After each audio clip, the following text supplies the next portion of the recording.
Ya Tuhan, sekarang teduhkanlah hati kami untuk belajar kebenaran firman.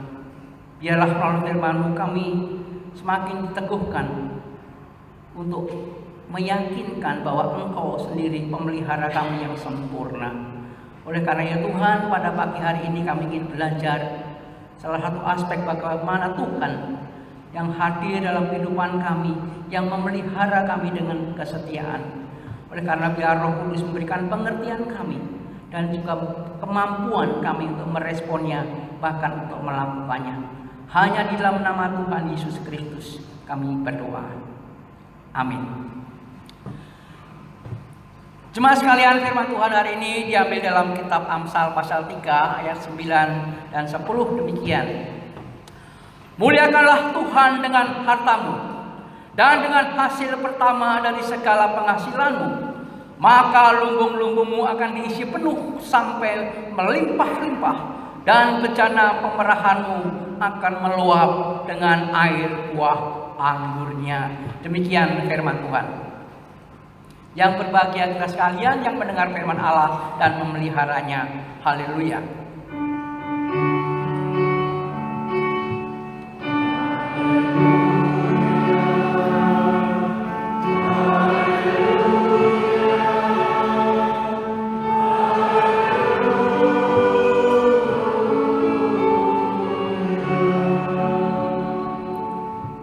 Shalom jemaat sekalian.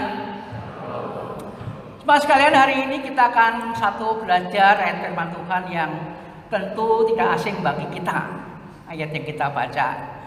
Karena biasanya ayat ini disampaikan oleh para penatua yang mengantar kita untuk memberikan persembahan. Namun kali ini saya ingin mengajak ayat ini juga menjadi salah satu referensi untuk merenungkan firman Tuhan dalam tema hari ini. Tema hari ini yaitu perjanjian berkat. Ya, di dalam teologi sering disebut yaitu covenant of blessing. Ya. Mengapa disebut covenant bukan promise? Karena kata yang dipakai dalam Alkitab itu beresit. Beresit itu salah satu kata Ibrani yang dipakai untuk satu perjanjian. Perjanjian dari orang yang statusnya yang lebih tinggi dengan statusnya yang lebih rendah. Jadi bukan apple to apple ya, jadi tidak sebanding. Ojo dibanding-bandingke kira-kira begitu ya. Tidak sebanding. Perjanjian orang yang lebih tinggi berjanji dengan orang yang lebih rendah. Tuhan berjanji kepada para budak, ya, di situ. Nah kali ini yaitu Tuhan berjanji, Sang Pencipta berjanji kepada ciptaannya yaitu kita. Ya, itu istilah covenant yang dipakai di dalam Alkitab. Nah dalam Alkitab ada dua covenant, perjanjian. Waktu Minggu Advent kalau tidak salah saya pernah menyampaikan ya di sini. Yang pertama yaitu covenant of grace. Itu satu perjanjian anugerah, di mana Adam setelah jatuh dalam dosa, Tuhan berjanji untuk menyelamatkan. Maka terus hadirnya Taurat untuk menjadi satu bagian juga untuk pemulihan, pemanggilan manusia kembali. Dan akhirnya digenapi di dalam Kristus Yesus. Itulah puncak dari segala perjanjian Allah, yaitu perjanjian anugerah, covenant of grace. Nah, dalam konteks ini maka Tuhan, walaupun manusia yang telah merespon anugerah Tuhan itu masuk surga, tetapi Tuhan tidak langsung memasukkan saudara dan saya masuk surga. Ya. Tuhan memelihara hidup kita di tengah-tengah dunia ini. Kita tidak langsung dimasukkan surga, walaupun kita yakin masuk surga. Karena Bapak Ibu sekalian juga belum mau kan masuk surga sekarang. Ya. Masih pengen menikmati hidup di dunia ini.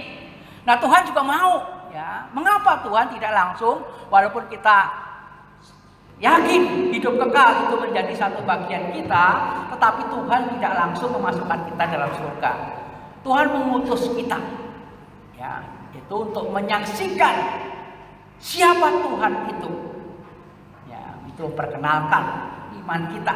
Itu poin yang pertama. Yang kedua, kita diminta untuk menikmati ciptaan Tuhan. Ya, jadi itu. Nah, dalam konteks ini itulah covenant of blessing diberikan kepada orang-orang yang percaya kepada Tuhan, bahwa Tuhan memberikan pemeliharaannya yang sempurna. Dalam istilahnya yaitu providensia Allah, dipelihara oleh Tuhan dalam satu kehidupannya untuk menikmati. Nah, isi apa sih maksud sebetulnya yang paling penting pertama yaitu apa sih tujuan Tuhan memberikan satu perjanjian berkat. Tujuan utama yaitu selain tadi untuk kita memuliakan Tuhan, tetapi tujuannya supaya kita bisa menikmati hidup seperti Adam pada waktu sebelum jatuh dalam dosa, menikmati ciptaan. Ini konsepnya, ya. Penciptaan kan 7 hari. 1 sampai 5 itu Tuhan menciptakan segala sesuatu, baik itu alam semesta ini dan akhirnya yang kelima dikatakan segala yang diciptakan Tuhan itu baik. Itu alam semesta. Manusia diciptakan pada hari yang ke-6. Hari ke-6. Tuh hari yang ke-7 hari Sabat dan istirahat berhenti. Nah, hari yang ke-7 bagi Tuhan, tetapi hari yang pertama bagi manusia. Karena manusia itu diciptakan hari yang ke-6, maka hari yang ke-7 itu hari yang pertama bagi manusia. Maka manusia hari yang ke-7 itulah manusia diminta untuk mengakui Tuhan. Itu imannya. Dan yang paling penting lagi manusia juga untuk menikmati berkat-berkat Tuhan. Jadi manusia itu tidak dimulai dengan kerja dulu. Dimulai dengan persekutuan dengan Tuhan. Dimulai untuk menikmati berkat-berkat Tuhan. Nah, tetapi dalam satu konsep itulah karena manusia di dalam dosa. Ya, manusia kehilangan semua ini. Dalam konsep ini maka perjanjian berkat ini diulang lagi oleh Tuhan. Ya, supaya kita ini hidup seperti Adam pada waktu permulaan. Maka kalau kita melihat perjanjian Sinai, yaitu pernyataan Sinai di dalam Keluaran pasal 20, kita tahu yang kita kenal dengan hukum Taurat atau 10 hukum Tuhan. Itu satu pernyataan Tuhan ingin menata kembali umat Allah untuk menikmati. Kita tahu 400 tahun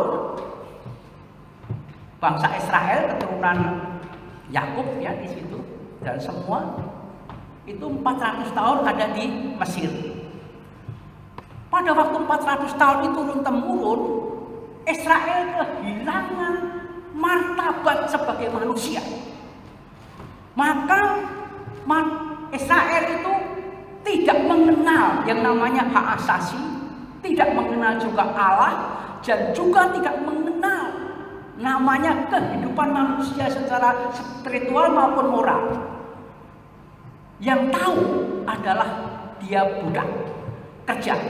Kerja pun bukan ditata oleh satu peraturan, tapi kerja berdasarkan naluri binatang. Maka seringkali katakan mental Mesir, mental budak itu terjadi di dalam satu kehidupan bangsa Israel karena 400 tahun.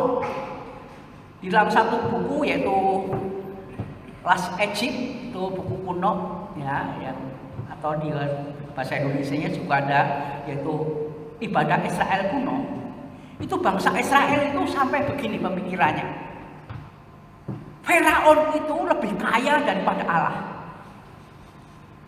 Ya. Jadi Allah itu tidak dipahami secara teologis bagi spiritual oleh bangsa Israel. Jadi Firaun itu baik itu Hatshepsut 1, Hatshepsut 2 itu dipahami sebagai raja yang berkuasa lebih daripada Allah. Maka tidak heran pada waktu dia dibawa ke padang gurun, akhirnya kembali ke Israel, ke Mesir lagi begitu. Karena dianggap Allah itu tidak kaya. Allah itu Allah yang miskin, Allah yang menyengsarakan. Maka ingin kembali kepada bangsa Mesir lagi. Dianggap Firaun itu satu pribadi yang kaya, bahkan lebih kaya dari Allah. Bahkan dunia ini dianggap oleh milik Firaun. Itu raja-raja Mesir. dan dewa-dewa Mesir, karena 400 tahun kita tahu itu turun temurun. Nah, maka Tuhan menata ulang kembali melalui hukum Taurat. 10 hukum Taurat Tuhan melalui Musa menyatakan bahwa dunia ini milik Allah. Nah, disitulah maka salah satu bagian dari covenant of blessing ini manusia supaya hidup di dalam pengakuan iman kepada Allah. Ini latar belakang mengapa Tuhan memberikan satu perjanjian berkat bagi kita. Nah, baiklah Bapak Ibu sekalian, dalam konsep ini saya ingin menjelaskan beberapa poin ya di dalam satu konsep ini. Apa sebetulnya maksud tadi tujuan ini? Yang pertama, bahwa perjanjian berkat ini yang dimaksudkan yang pertama supaya bangsa Israel, umat Tuhan yang telah mendapat anugerah keselamatan ini tetap ibadah kepada Allah. Ada unsur pengakuan kepada Allah bahwa dunia ini milik Allah, dunia ini diciptakan Allah di sini, dan Allah sebagai sumber dari kehidupan manusia, tidak ada yang lain. Ya, maka dikatakan dalam panggilan pernyataan Sinai, sembahnya Tuhan Allah pencipta langit dan bumi itu menjadi satu. Yang pertama, tidak ada Allah lain baik di atas bumi maupun di bawah atau di atas, tidak ada Allah lain. Ya, di situ ini unsur yang pertama. Ya, jadi pengakuan iman kita bahwa semua dunia ini yaitu milik Allah. Itu alasan yang pertama. Nah, ini mengembalikan pada waktu Musa Kejadian pasal 1 ayat 28. Beranak cuculah kamu, taklukkanlah bumi. Nah, artinya kita supaya kita berkembang biak di bumi ini, tapi kita juga berkembang biak juga di dalam pemeliharaan Allah. Kata taklukkanlah itu sebetulnya di dalam terjemahan di dalam bahasa Ibrani yaitu kabas, itu memelihara, menguasai, tetapi untuk bermanfaat bagi kita, untuk generasi ke generasi, melestarikan bumi itu bermanfaat. Nah, di sini karena itu milik Allah yang diberikan kepada kita. Itu dasar dari teologi, dari pengajaran tentang perjanjian berkat. Ya, di situ.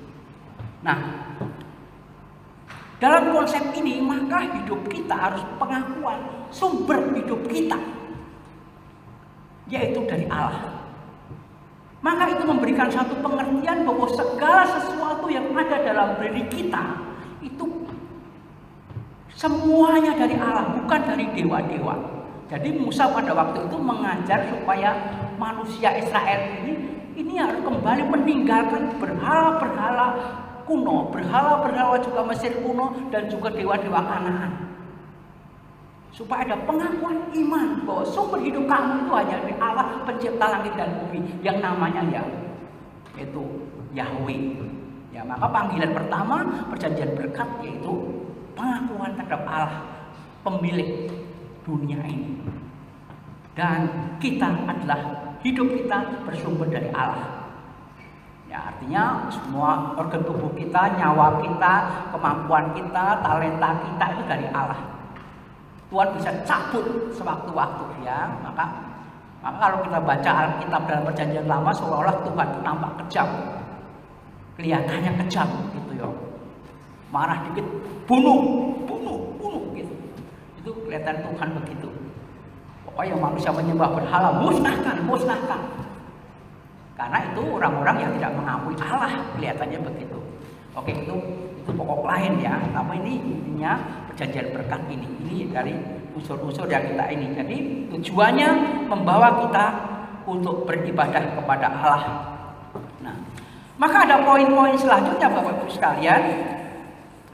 Dari konsep ibadah ini ya, maka ada bagian-bagian tertentu yang merupakan janji-janji pemeliharaan itu harus diwujudkan menjadi respon. Ya.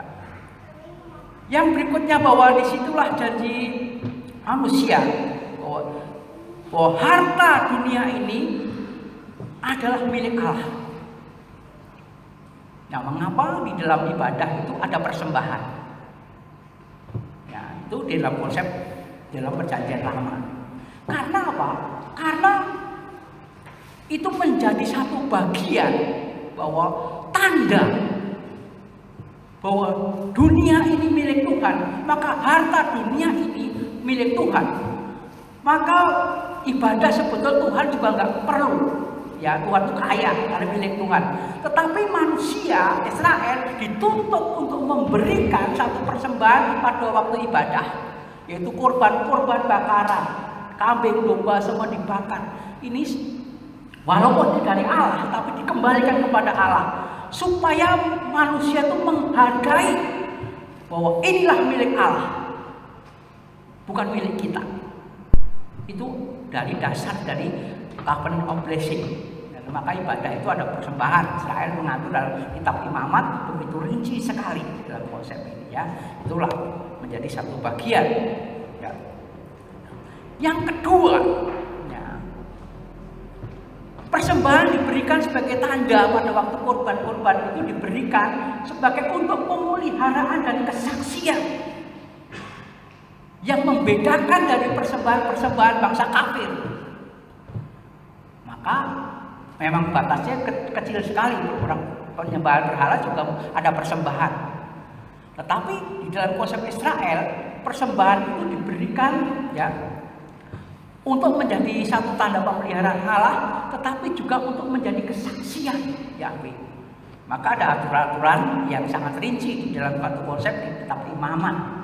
Nah, tujuan utamanya di situ bangsa Israel, ya, supaya dia hidup dengan Tuhan itu secara konsisten, terus menerus, tidak terpancing dengan menyembah berhala. Di situ itu satu gambaran-gambaran di dalam satu gambaran hidup supaya bangsa Israel mengakui bahwa harta dunia ini sifatnya sementara. Ya, hanya dunia yang kita miliki ini, harta yang kita miliki itu dunia. Tapi juga kesaksian dan untuk pemeliharaan Lewi pada waktu itu, ya, para Lewi itu memimpin ibadahnya. Maka kaum Lewi gak boleh bekerja, itu dipelihara oleh Tuhan melalui jemaat Israel. Berikan gitu, gak boleh kerja. Supaya apa? Supaya keberlangsungan ibadah itu berlangsung, supaya tertib dalam peribadahan Israel. Itu maka diberikan kepada Lewi. Itu tujuan utama janji-janji Tuhan, ya, di sini. Nah, kalau kita membaca Imamat pasal 15 berikutnya, itu ada aturan yang sangat-sangat sulit mungkin kalau zaman sekarang dilakukan. Ya, perjanjiannya begini. Itu kalau masa panen, itu panen yang pertama itu semua diberikan kepada Tuhan. Ya, persembahan sulung diberikan kepada Tuhan panen yang pertama. Panen yang kedua itu diberikan kepada orang-orang miskin sebagai kepedulian manusia kepada sesamanya. Ya, di situ. Baru panen yang ketiga itu baru kita nikmati.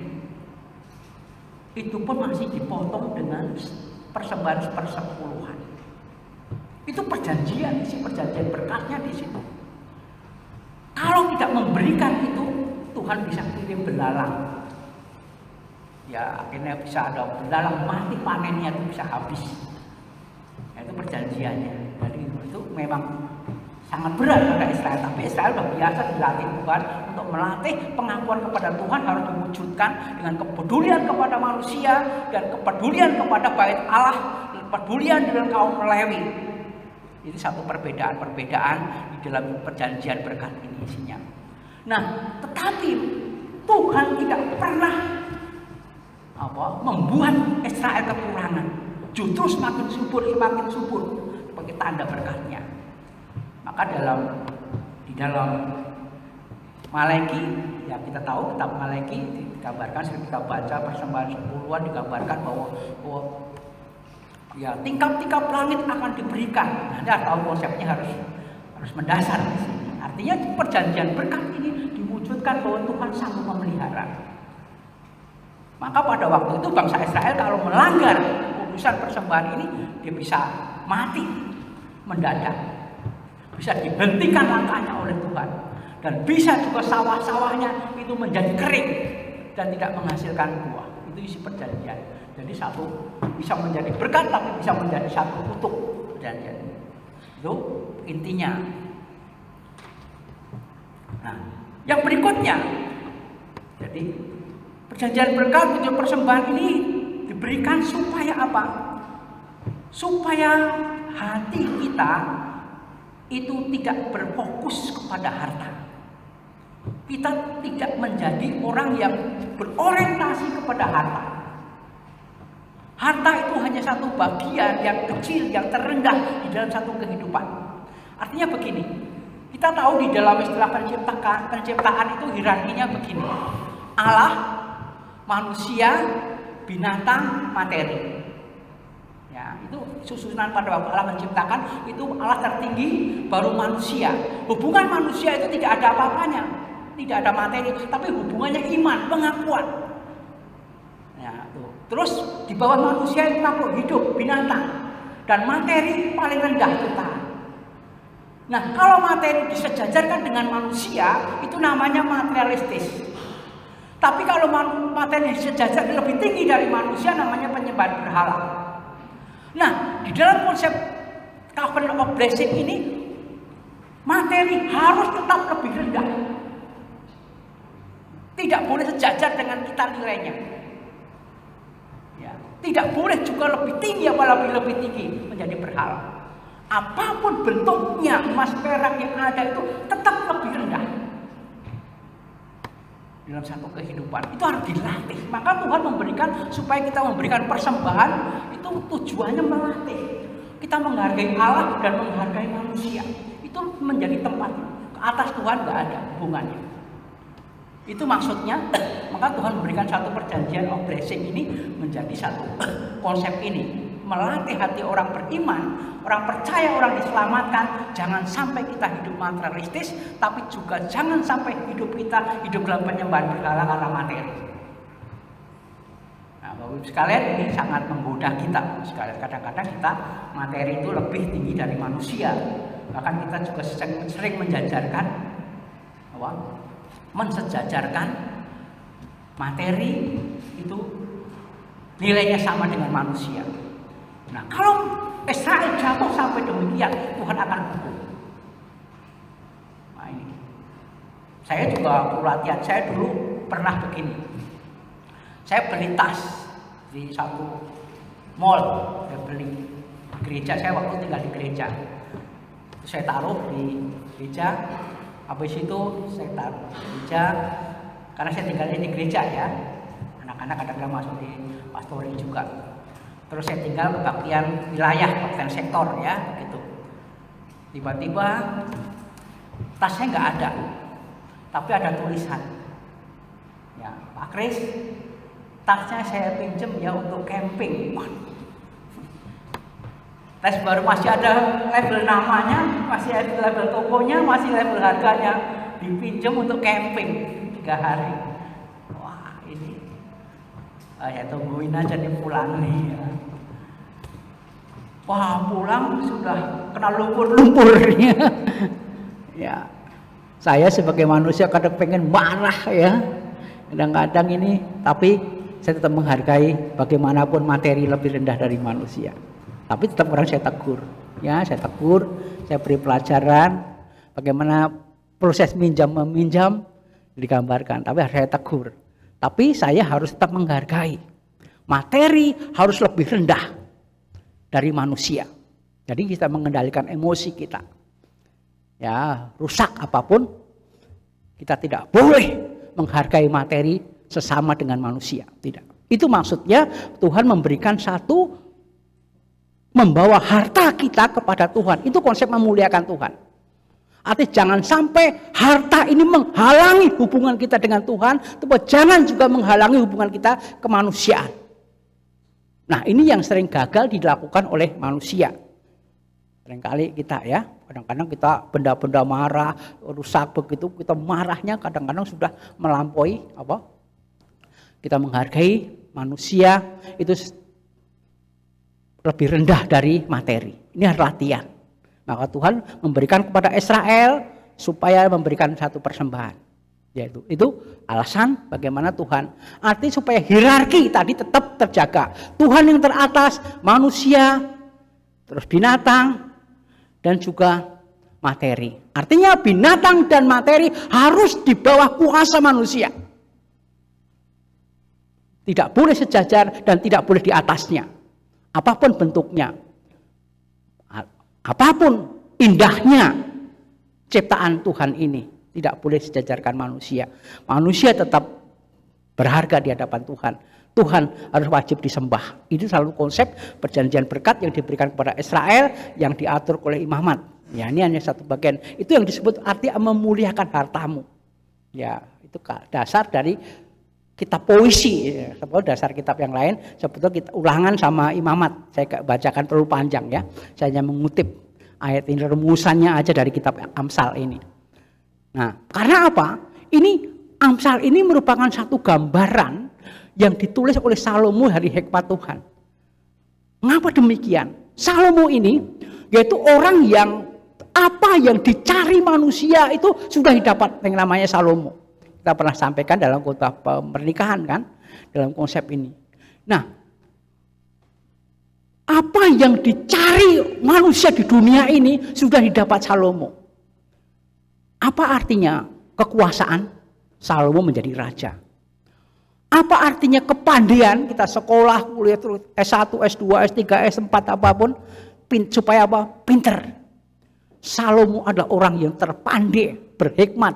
Kata Alkitab katanya tidak ada seorang pun sebelumnya ada yang melebihi Salomo, dan sesudahnya tidak ada lagi orang yang sepandai Salomo, yang berhikmat Salomo, kecuali Tuhan Yesus, karena dia Allah.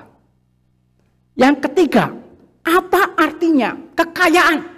Salomo orang yang paling kaya pada waktu itu karena dia pewaris kerajaan Daud. Jadi itu sudah didapat kekayaan. Yang keempat, apa arti ketampanan? Salomo orang yang tampan sampai menarik 1000 orang ya 1000 orang ya, sampai istrinya 1000 istri yang sah dan tidak sah secara hukum Israel, dan tidak sah hanya dilakukan secara budaya, selir katanya begitu ya, Salomo. Artinya 4 ciri manusia, saudara, itu bekerja untuk apa? Untuk kaya, sekolah, untuk pandai, untuk berkuasa. Para politikus yang sekarang ini mengejar-ngejar dari presiden kekuasaan, Salomo sudah mendapatkan 4-4-nya. Ya. Tetapi Mas Salomo gagal. Gagal apa? Satu kegagalan Salomo membangun keluarga. Ini pernah saya khotbahkan dalam khotbah pernikahan ya. Salomo gagal dalam bangun keluarga. Mengiring Salomo untuk menyembah berhala karena istrinya diambil dari istri-istri kafir, orang Sidon, orang Tirus, dan orang sekitarnya diambil menjadi istrinya, sehingga Salomo diseret untuk menyembah berhala, dan Salomo jatuh di dalam dosa penyembahan berhala, dosa ke dalam materialistis, dosa di dalam satu kehidupan, karena Salomo tidak menggunakan hartanya memuliakan Tuhan. Ya, kita pengkhotbah para penulis ya, dalam tulisannya pendeta Stephen Tong kalau salah itu, Salomo itu, kitab pengkhotbah ini ditulis Salomo sudah tua, sudah pikun. Dalam studi teologi ya, itu bahasa Ibraninya itu bahasa Ibrani yang sulit, ditulis nulisnya sudah belok-belok begitu. Maka hanya orang yang ahli linguistik yang bisa membaca tulisan asli kitab pengkhotbah. Di pertobatan Salomo di masa tua, maka isinya di bawah matahari ini sia-sia, di bawah matahari ini menjaring angin. Itu tema kitab pengkhotbah. Ya, artinya apa? Karena dia terlibat hartanya ini, maka tulisan Amsal ini ingin mengembalikan juga manusia kalau tidak hidup, kalau bisa menikmati hidup, harus menikmati ciptaan ini dan harus di bawahnya. Ya, jadi jangan pikir kalau kita mengumpulkan harta terus menerus itu kita bisa menikmatinya, belum tentu. Kalau kita nggak takut akan Tuhan, kita nggak bisa menikmati. Ya. Nah, bagian yang berikutnya yang menjadi satu bagian mengapa kita perlu hidup di dalam ibadah dan persembahan, di situ gambarkan melatih hidup kita supaya kita tidak menjadi orang kikir, orang pelit. Nah, ini hal yang praktis. Maka dikatakan oleh Tuhan, katakan kamu menabur banyak tapi nggak pernah kekurangan.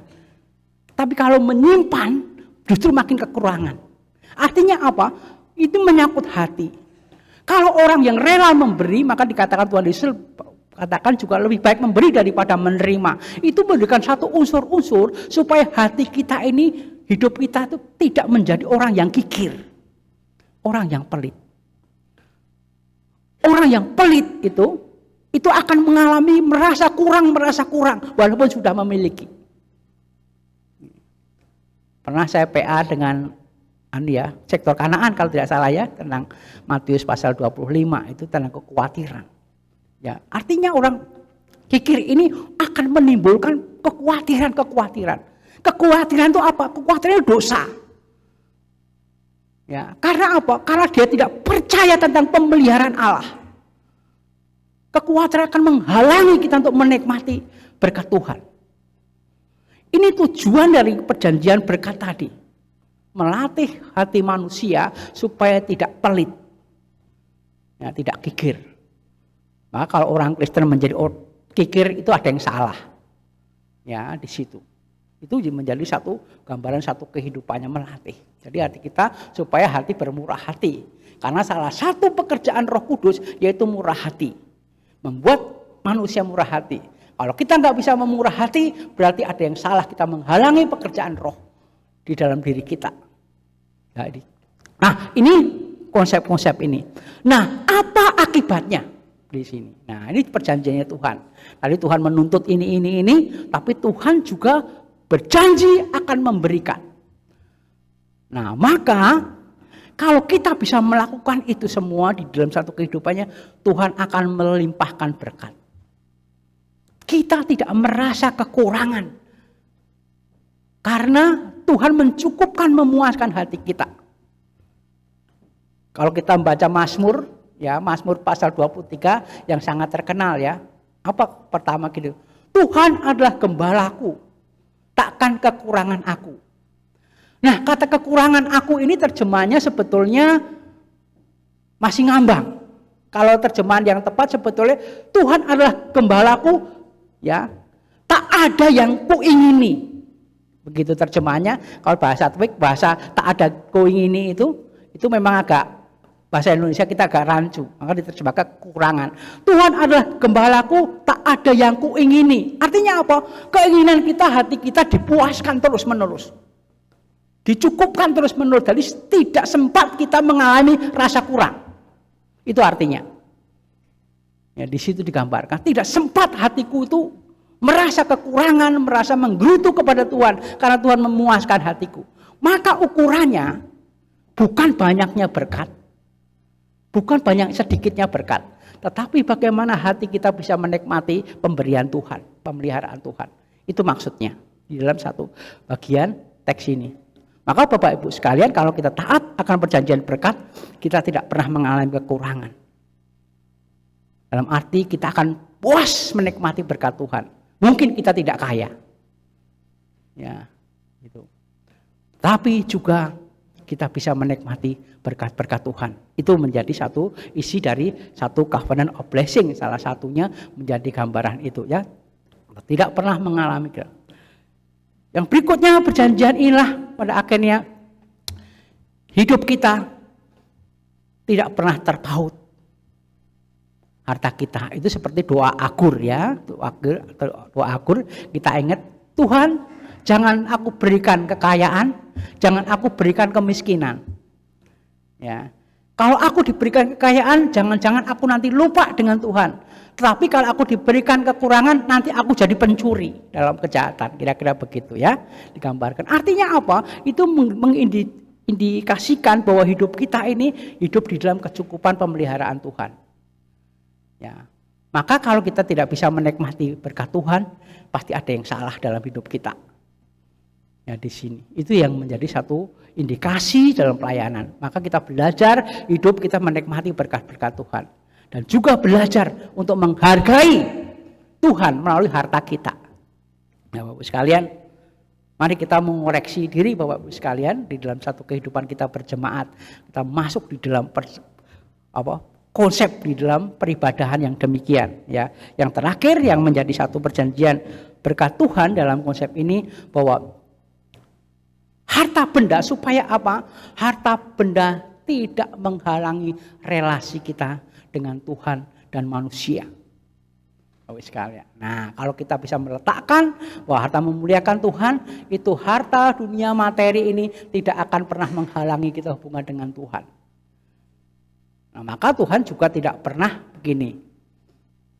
Ya, ini seringkali menjadi gambaran. Kadang-kadang di tengah-tengah jemaat, wah saya mau ke gereja, tapi nggak punya persembahan, kira-kira begitu ya. Apa benar dalam konsep itu? Wah saya bersembahan, maka Tuhan tidak menilai dalam konsep gereja kita, tidak menilai jumlah walaupun jumlah apa yang ini, tapi melihat hati yang ikhlas. Menurut Rasul Paulus gambarkan begitu. Ya di situ gambarkan artinya apa? Jangan sampai harta benda ini menghalangi hubungan kita, peribadahan kita dengan Tuhan. Kalau Bapak Ibu sekalian mungkin pas saatnya tidak punya uang untuk persembahan, jangan sampai kita tidak ke gereja menghalangi kita untuk beribadah. Itu maksudnya. Ya. Jadi bukan nilainya. Maka Tuhan Yesus menggambarkan seperti apa cerita yang perjanjian baru, seorang janda kan, seorang janda yang memberikan 2 peser, 2 ketip kalau zaman saya hidup ya, 2 ketip rupiah. Nah, artinya untuk beli permen aja kurang, kira-kira begitu ya. 2 ketip ya, dulu ada ketip-ketip gitu. Artinya apa? Tetapi janda ini memberi lebih banyak daripada orang-orang yang memberi. Karena janda ini memberi dari segala kekurangannya. Bahkan yang terakhir dalam hidupnya, kasarnya begitu ya. Itu artinya bahwa harta ini tidak bisa, harusnya tidak menghalangi kita hidup beribadah. Nah, maka di dalam gereja tidak dipaksa. Gereja Kristus tidak memaksa. Maka tidak ada iuran gereja.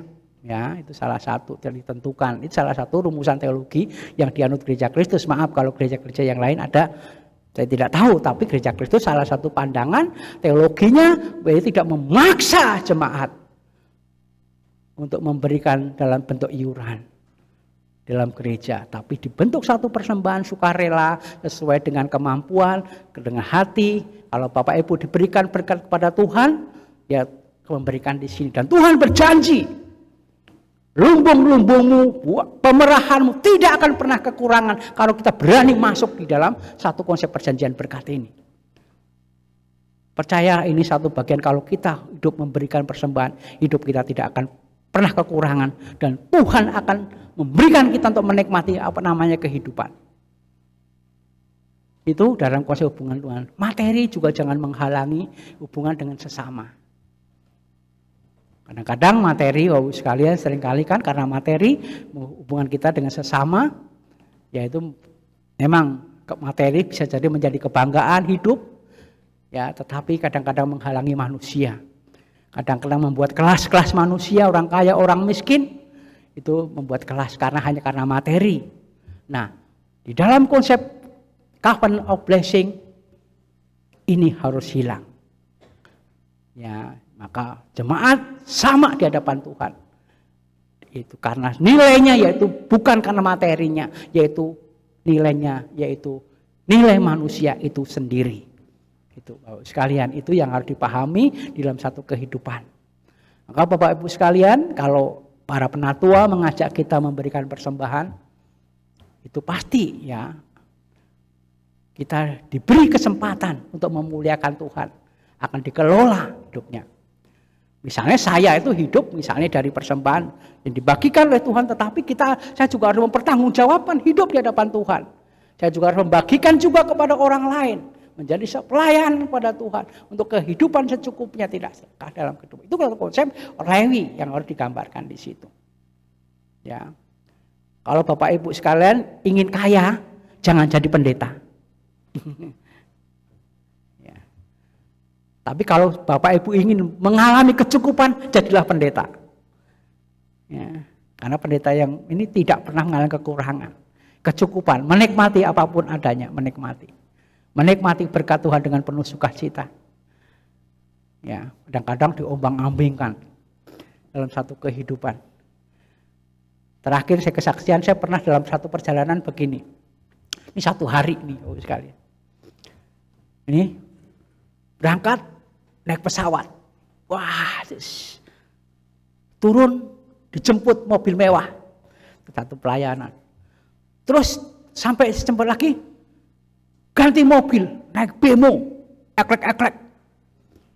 Tadinya tidur di waktu jemput, tidur di hotel yang cukup ya. Terus akhirnya ini dalam 1-2 hari ini, akhirnya sampai tempat pelayanan hidup di balai. Balai dari bambu itu yang belah-belah itu, wah bangsatnya banyak sekali. Wah malam semua nempel semua gini. Itu dalam 2 hari, perubahannya begitu cepatnya. Dari naik pesawat di hotel yang bagus, terus dijemput mobil mewah, terus naik bemo, terus naik angkutan desa itu, gelantungan, terus sampai ke desa itu, nginep di tempat orang yang sederhana, dekat penginapannya itu kandang kambing atau sapi kalau nggak salah, sapi. Terus akhirnya di balai itu banyak itu kutu busuk ya. Kalau bangsat ya kutu busuk itu banyak sekali. Baru baring malam nggak ada lampunya kan, pakai teplok gitu. Wah banyak sekali, saya bangun soroti dengan senter. Waduh banyak sekali, ribuan itu banyak. Wah saya nggak tidur, duduk sepanjang malam begitu. Ya, satu perubahan di kehidupan. Tapi puji Tuhan di situ ya. Rupanya kita juga menyumbang bangsat ini, kutu busuk ini. Tapi saya mengucap syukur diberi kesempatan, tapi disitulah Tuhan bekerja. Ya, justru melalui itu juga banyak orang mengalami pertobatan. Rupanya Tuhan mengutus kadang-kadang buat itu kesaksian saya. Nah, Bapak Ibu sekalian, mari kita setia kepada Tuhan. Tuhan memberkati Bapak Ibu sekalian. Mari kita belajar memberi yang terbaik untuk kemuliaan Tuhan. Muliakanlah Tuhan dengan hartamu. Itu maksudnya. Jangan menjadi orang yang pelit.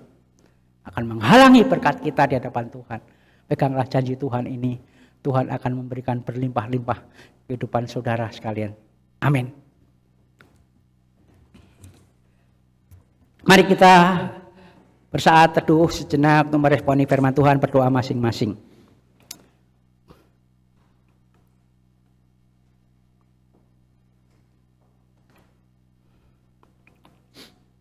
Amin. Jemaat sekalian, sekarang pulanglah dengan sukacita dan damai sejahtera. Arahkanlah hatimu senantiasa kepada Tuhan.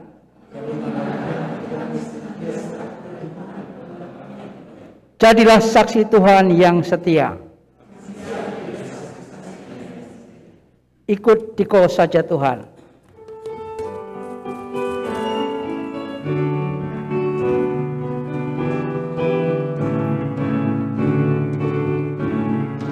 Ikut Diko saja Tuhan, hanya damai kakiku. Aku selamat dan sentosa hanya oleh darah-Mu. Aku ingin ikut Dikau dan mengabdi pada-Mu. Dalam dunia juru selamat yang bahagia penuh.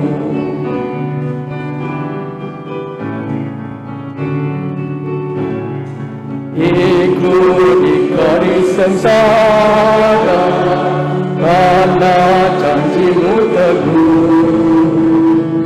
Atas kuasa kegelapan Ku menang bersama-Mu. Aku ingin hidup Dikau dan mengabdi pada-Mu. Dalam Dikau juru selamat, ku bahagia penuh.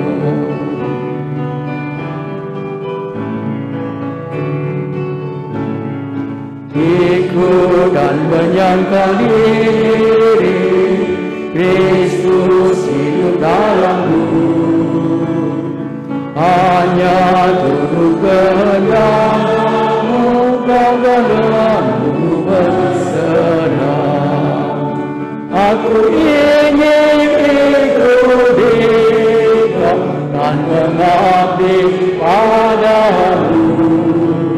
Dalam Dikau juru selamat, di dalam Dia penuh. Jemaat sekalian, sekarang terima berkat Tuhan menyertai saudara. Kiranya kasih setia Tuhan, Allah Bapa kami, dalam nama Tuhan Yesus Kristus dan persekutuan Roh Kudus, menyertai Bapak Ibu sekalian dan semua saudara sekarang ini sampai Maranatha, Tuhan datang kembali. Amin.